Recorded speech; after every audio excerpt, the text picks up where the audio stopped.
Hello hordoftoota Maltiiskiil miidiyaa nagaan koo ammas dabalee bakka isin jirtanitti isin qaqqabuun jedha. Har'aa kan nuti wal wajjiniin tireeningii fudhannu injiin kiliiningii yookiin immoo injiinii qulqulleessuudha. Injiiniin egaa awutoomotiivii keessatti gahee guddaa kan qabu yookiin immoo motora konkolaataa kan nuti jennudha. Motora konkolaataa qulqulleessuu keessatti steepota jiran wal wajjiniin kan nuti ilaalu ta'a jechuudha. Automobile engines attract and accumulate particles or contaminants during its operations. Kan jechuun egaa automotive engine yeroo baay'ee xuriiwwan garaagaraa wantoota faalaman ofitti harkisuudhaan kan inni beekamu. Sababni isaa immoo zayitiiwwan garaagaraa fi akkasuma boba'aawwan awwaaraa fi xurii garaagaraa ofitti harkisuu danda'anii wal wajjiniin waan ooluuf jechuudha. Kallattiiwwan ittiin automotive kompoonentiin keenya xuraa'an yookiin immoo faalaman afurtu jira. Inni jalqabaa water soluble or soils kan jedhamudha jechuudha. Water soluble deposits or soils. Kanneen bishaan faana wal makuu danda'an yookiin immoo xuriiwwan bishaanitti makaman yookiin immoo xuriiwwan kallattii bishaaniitiin yookiin immoo jiidhinsa wal qabatan jechuudha. Inni lammaffaan organic soilidha. Organic soiliin kanneen akka zayitii boba'aa isaan kun madda petrooleemii warra ta'an irraa kan dhufu jechuudha. Inni sadaffaan rust yookiin corrosionidha. Kallattii rastii sibiilota garaagaraa irraan uumamuun xuriin jiraachuu mala. Inni dhumaa immoo karaa iskeeliiti jechuudha. Isaan kun arfanuun isaanii egaa kallattiiwwan ittiin automotive kompoonentiin keenya xuraa'an yookiin immoo faalaman jechuudha. Isaan kana jechuudha egaa kan nuti motora keenyarraa yookiin immoo injiin kompoonentii keenyarraa qulqulleessinu. Water soluble deposits or soils kan nuti jennu dirty, dust, mud kanneen akka jedhamu xuriiwwan kan akka awwaaraa kan akka dhuqqee isaan kun konkolaataan egaa yeroo karaa deemu itti faffaca'uudhaan qaamolee konkolaataa keenyaa kanneen miidhan water soluble jennaanii jechuudha. Inni lammaffaan organic soilsidha. Organic soilsiin kanneen akka petroleum productiiti, combustion byproductii fi coatingidha jechuudha. Kana jechuun petroleum product kan nuti jennu kanneen akka oilii. Egaa oilii akkuma beekamu injiinii keessatti gahee guddaa kan taphatu oilii yookiin zayitiidha. Zayitiin egaa ni xuraa'a. Yeroo xuraa'u egaa injiinii keenya ni xureessa jechuudha. Diizeelii yookiin immoo gaazoliiniin boba'aa nuti konkolaataa keessatti gargaaramnudha. Akkasuma immoo giriisingiin biiringii garaagaraa jooyintiiwwan garaagaraa dibuudhaan kan nuti gargaaramnu isaan kun madda petrooleemiiti jechuudha. Isaan kun egaa yeroo xuraa'an kompoonentoota automotiivii keenyatti qabachuudhaan akka inni xuraa'u godhu jechuudha. Isaan kana egaa haala kana dura haasofne sanaan xuriiwwan sana ta'uu isaaniiti. Inni sadaffaan egaa injiin organic soilii jalaa combustion byproductidha. Bu'aawwan gubinsaati jechuudha. Bu'aawwan gubinsaa yookiin immoo madda wantoonni gubatan uuman kaarboonii yookiin immoo kanneen akka slaagii isaan kun yeroo wantoonni tokko gubatan madda uumamu sana egaa combustion byproduct jennaani. Isaanis qulqulleessuun nurraa eegama jechuudha. Kan biraa kootingiidha. Kootingii yookiin immoo dibatawwan kanneen akka siilii, peentii, waaksii isaan kun qaawwan tokko cufuudhaaf yookiin immoo liikeejiin akka hin jiraanne kan nuti gargaaramnu kanneen akka siilsii, peentii isaan kun yeroo xuraa'anitti egaa qulqulleeffamanii kanneen birootiin bakka bu'uu qabu jechuudha. Egaa inni kan biraan rust and corrosionidha. Rastiin akkuma beeknu egaa sibiilonni bishaan yoo argatan bishaanii fi oksijiinii yoo argatan react gochuudhaan ni zaagu zigatii uumuu rastii jennaan jechuudha. Karaa biraa immoo sibiilonni lama yoo wal tuqan ayonaayzeeshiniin isaanii gargari waan ta'eef walitti ce'uudhaan inni tokko isa tokko nyaachuudhaan akka dhumu yookiin immoo akka nyaatamu gochuudhaan korroojinii ni uumu jechuudha. Isaan kana egaa yoo nuti yerootti qulqulleessuudhaaf baanne babal'achuudhaan kompoonentoota gara birootti illee guddachuudhaan akka isaan irras ta'anii nyaatamanii dhuman taasisa jechuudha. Kan biraan iskeeliidha. Iskeeliin kan nuti jennu fakkeenyaaf paayipoota garaagaraa keessaa bishaan yaa'a. Bishaan immoo amala isaatiin wantoota garaagaraa baateeti kan inni deemu. Xuriiwwanis haa ta'u kanneen biroo baatee gaafa deemu gaa tuubboowwan keessatti akka isaan walirra tuulaman akka isaan walirratti qaqqabatanii taa'an godha. Sanarraan kan ka'e tuubboowwan cufamuu danda'u jechuudha. Fakkeenyaaf kanneen akka tuubboowwan raadiyeetara bishaanii keessa naanna'an kanneen biroollee gaafa cufaman egaa maal ta'a?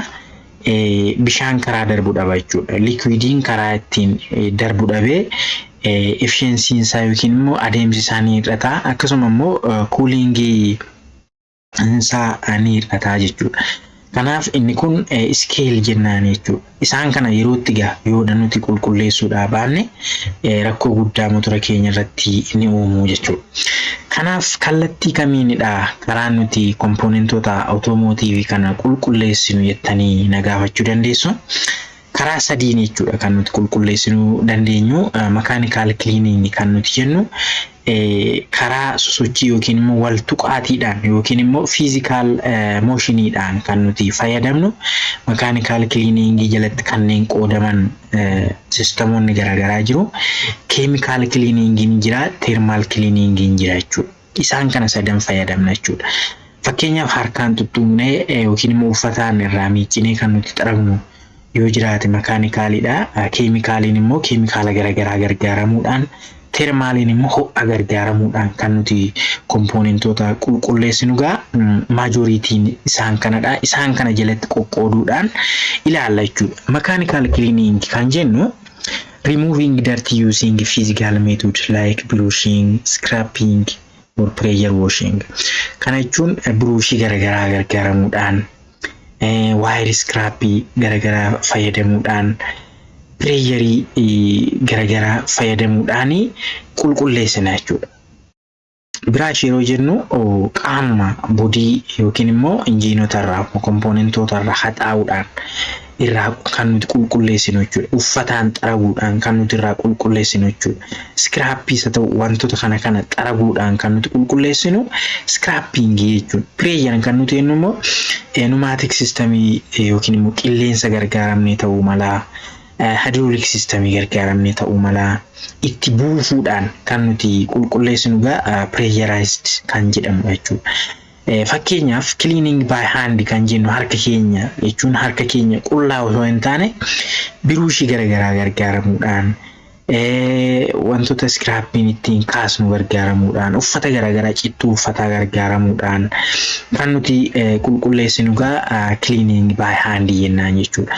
Imeejii kanarraa akkuma argaa jirtan egaa irraa haxaa'uudhaan waayirii garaagaraa irraa haxaa'uudhaan uffata gargaaramuun harkarraa giriisii garaagaraa xurii garaagaraa qulqulleeffachuun cleaning by handidha jechuudha. Akkasuma egaa qaamolee motoraallee ni qulqulleessina jechuudha. Abrasive cleaners using materials like sandpaper, grinding compound kan nuti jennu kanneen akka burcuqqoo waraqatii, giraandarii isaan kun gargaaramuudhaan illee yeroo nuti irraa xaragnu jira jechuudha. Kan nuti irraa shookkiifnu jira jechuudha. Isaan kun abrasive cleanersidha. Abrasive kan nuti jennu kanneen akka hardi ta'an amma fakkeenyaaf burcuqqoo waraqatiin hardi maateriyaaliirraa kan inni hojjetame sirriitti irraa maal godhaa quncisee kaasaa jechuudha. Isaan kun abrasive cleaners jennaan jechuudha. Kan biraan abrasive blasteridha. Abrasive blaster kan nuti jennu kun yeroo tokko bishaan kompreesariidhaan yookiin immoo bishaan humnaan waan tokko keessaa bahee dhaqee yoo waan tokkotti bu'ee maal godhaa humnaan irraa sholloksee kaasa jechuudha. Paaworii bishaanii yookiin paaworii qilleensaa gargaaramuudhaan kan nuti kaasnu suni abrasive blaster jennaan jechuudha. Inni kun egaa paaworii kompireesara gargaaramuudhaan kompireesara keessaa yeroo filuudiin bahu wanta nuti irra qulqulleessinu sana peentii haa ta'uu kaarboonii haa ta'uu xurii barbaachisaa ta'e sana irraa kaasaa jechuudha. Kan biraan parties tumbler kan nuti jennu rotating drumware parties rub against media kan kuni wantoota as keessatti spare partii qulqulleessinu sanaa fi wantoota irraanu akka fakkeenyaaf cirrachaa fa'aa ta'uu malu isaan sun konteenarii tokkotti naquudhaan maal goona rotate goona jechuudha. Rotate yoo goonu wantoonni sun walirra waan socho'aniif inni tokko isa tokko shokkisuudhaan akka inni qulqullaa'u yookiin immoo polish akka inni ta'u godha jechuudha. Inni kan biraan vibratory cleaning dha. Kunis parties tumbler irraa kan fagaatu miti. Garaagarummaan isaanii inni kun bakkuma jirutti vibrate godha jechuudha.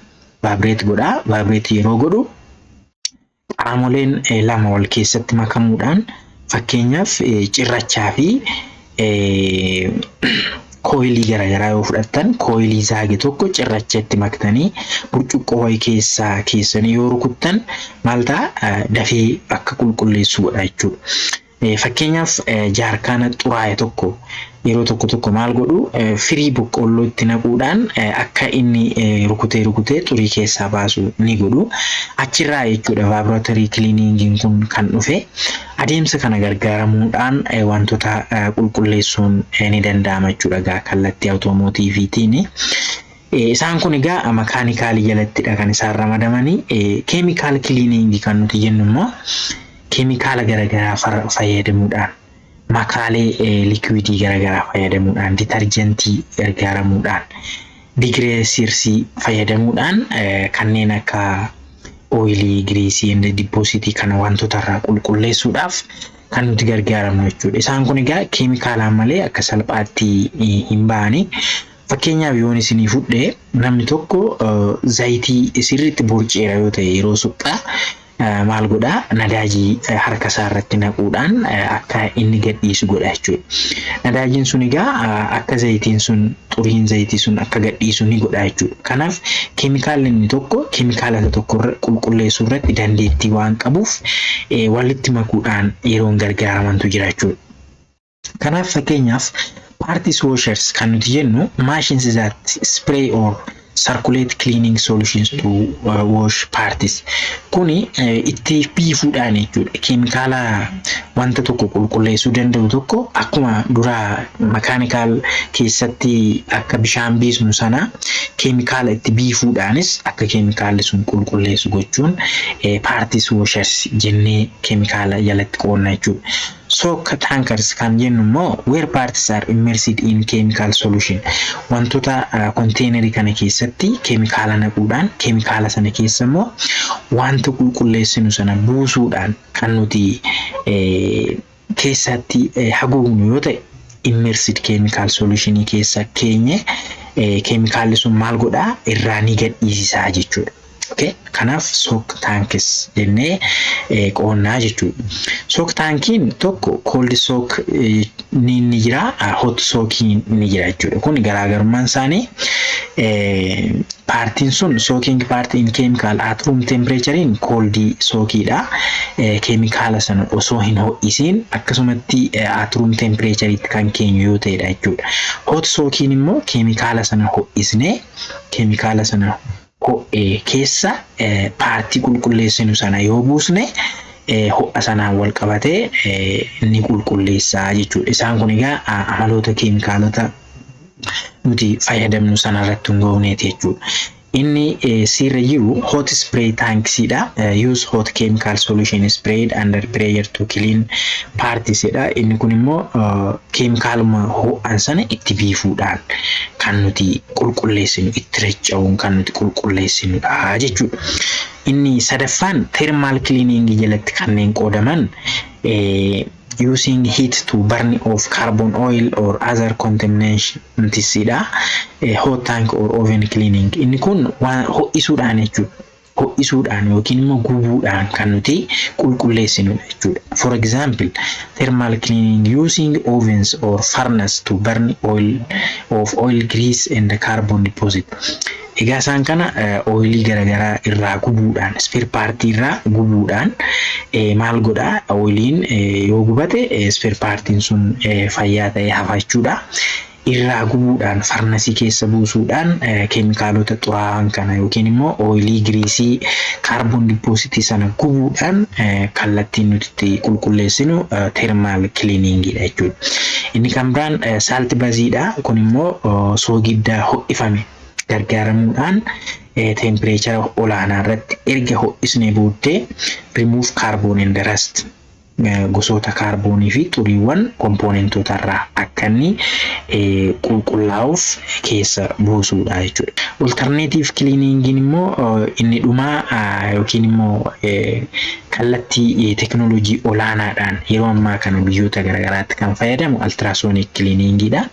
Kun immoo xiyyeeffannoodhaan ultrasonic cleaning yookiin immoo cararii fayyadamuudhaan bakka xuriin jirtu qofa irraa baasuuf kan nuti gargaaramnu yookiin immoo from small area xiqqoo tokkorraa wavii gargaaramuun kan nuti xurii sana gadhiisisnu ultrasonic cleaning jenna. Citrus chemical kan nuti jennu immoo eco-friendly cleaners made from natural stress solvents to remove grease dha. Kun immoo keemikaalota dhiibbaa hin geessifne zayitiiwwan yookiin immoo giriisii garaagaraa kan nuti ittiin fayyadamne qulqulleessinudha jechuudha. Qaamolee namaarras kan bu'aa kan miidhaa hin geessifne isaan kanaan harka dhiqachuun yookiin immoo wantoota sanarraas dhiquudhaan kan nuti gargaaramnu stress chemicals jennaanii jechuudha. Egaan hordoftoota Multi-Skill Miidiyaa barumsa har'a qabadheen isiniif dhiyaadhe kana fakkaata. Video keenyas subscribe share gochuudhaan akka nu deeggartan barattoota biroo biraanis akka geessan adaraa isiniin jechaa yeroo kanaaf galatoomaa isiniin jechuun barbaada.